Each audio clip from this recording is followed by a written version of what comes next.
पंजाब हुकूमत ने 8 दिन के लिए तमाम मार्केटें बंद करने का फ़ैसला किया है। फैसले का इतलाक़ आज रात 12 बजे से होगा। तफसीलात के मुताबिक पंजाब भर में आज रात 12 बजे से मार्केटें बंद कर दी जाएंगी।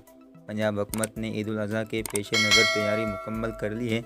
इसी हिकमत अमली के तहत पंजाब हुकूमत आज से 8 रोज़ के लिए मार्केटें बंद करेगी। सूबाई वज़ीर राजा बिशारत की ज़ेर सदारत इजलास हुआ, जिसमें दीगर वज़रा भी शरीक हुए थे। इजलास में कोरोना के हवाले से हिकमत अमली पर गौर किया गया और कई अहम फ़ैसले किए गए। इजलास में फ़ैसला किया गया कि पंजाब में 8 रोज़ तक लॉकडाउन किया जाएगा। आज रात 12 बजे से अगले बुध तमाम मार्केटें बंद होंगी। कैपिटल मार्केट, खाने पीने, मेडिकल और ग्रॉसरी स्टोर खुले रहेंगे। ये फ़ैसला ईद के मौके पर कोरोना को फैलने से रोकने के लिए किया गया, क्योंकि ईद उल फितर पर बदएहतियाती की वजह से कोरोना बहुत ज़्यादा फैल गया। यहाँ तक अस्पताल कोरोना मरीज़ों से भर गए थे।